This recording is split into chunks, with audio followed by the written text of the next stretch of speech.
നമ്മുടെ ശരീരത്തിൽ മറ്റൊരു ജീവി കൂടെ ജീവിക്കുന്നുണ്ടെന്ന് പറഞ്ഞാൽ നിങ്ങൾ വിശ്വസിക്കുമോ? അതെ, നമ്മുടെ കോശങ്ങളിലെ മൈറ്റോകോൺട്രിയ എന്ന ഭാഗമാണ് ആ ഒരു ജീവി. ആക്ച്വലി മൈറ്റോകോൺട്രിയ എന്നത് നമ്മുടെ കോശങ്ങൾക്ക് ഊർജം നൽകുന്ന ഒരു ഭാഗമാണ്. അതുകൊണ്ട് തന്നെ മൈറ്റോകോൺട്രിയയെ power house of the cell എന്നും വിളിക്കാറുണ്ട്. എന്നാൽ ശരിക്കും മൈറ്റോകോൺട്രിയ നമ്മുടെ കോശങ്ങളിലെ ഒരു ഭാഗമല്ല, മറിച്ച് വർഷങ്ങൾക്ക് മുൻപ് നമ്മുടെ സെല്ലുകളിൽ കയറിക്കൂടിയ ഒരു ബാക്ടീരിയയാണ്. അതായത് ഏതാണ്ട് 1.5 ബില്യൺ വർഷങ്ങൾക്ക് മുൻപ് ഭൂമിയിലെ ജീവന്റെ പരിണാമത്തിന്റെ തുടക്കത്തിൽ യൂക്കാരിയോട്ടിക് സെല്ലുകളായി ജീവിക്കുന്ന സമയത്താണ് ഈ ഒരു ബാക്ടീരിയ സെല്ലുകളിൽ കയറിക്കൂടുന്നത്. എന്നാൽ സെല്ലിനുള്ളിൽ കയറിക്കൂടിയ ഈ ബാക്ടീരിയകൾ മറ്റു സൂക്ഷ്മജീവികൾ ചെയ്യുന്നത് പോലെ സെല്ലിനെ നശിപ്പിക്കുകയല്ല ചെയ്തത്, മറിച്ച് ആ സെല്ലിന് വേണ്ട ഊർജം നൽകുകയാണ് ചെയ്തത്. അതുകൊണ്ട് തന്നെ സെല്ലുകൾ ഈ ബാക്ടീരിയകൾക്ക് വേണ്ട സംരക്ഷണവും പോഷണവും നൽകാൻ തുടങ്ങി. അന്നു മുതൽ ഈ ബാക്ടീരിയകൾ കോശങ്ങളുമായി ഒരു സഹജീവിതത്തിൽ ഏർപ്പെടുകയും പിന്നീട് കാലക്രമേണ പരിണാമങ്ങളിലൂടെ ഈ ഒരു ബാക്ടീരിയ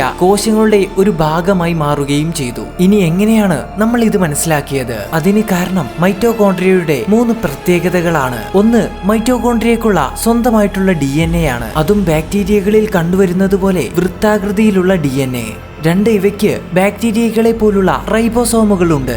3, ഇവയുടെ ഇൻഡിപെൻഡന്റ് ആയ റീപ്രൊഡക്ഷൻ ആണ്. അതായത് ഇവ നമ്മുടെ സെല്ലിനുള്ളിലാണ് ഉള്ളതെങ്കിലും ഇവ സ്വതന്ത്രമായി വിഭജിക്കാറുണ്ട്. അതും ബാക്ടീരിയകളെ പോലെ ബൈനറി ഫിഷൻ എന്ന വഴിയിലൂടെയാണ് ഇവ വിഭജിക്കാറുള്ളത്. സോ ഇതിലൊക്കെ ഉപരി ആശ്ചര്യപ്പെടുത്തുന്ന മറ്റൊരു കാര്യം കൂടെയുണ്ട്. അതായത് ഒരു കുട്ടിക്ക് മൈറ്റോകോൺട്രിയ ലഭിക്കുന്നത് അവരുടെ അമ്മയിൽ നിന്നും മാത്രമാണ്. കൂടാതെ മൈറ്റോകോൺട്രിയ പ്രവർത്തിച്ചില്ലെങ്കിൽ നമ്മുടെ ഒരു കോശങ്ങൾക്കും ജീവിക്കാൻ സാധിക്കില്ല.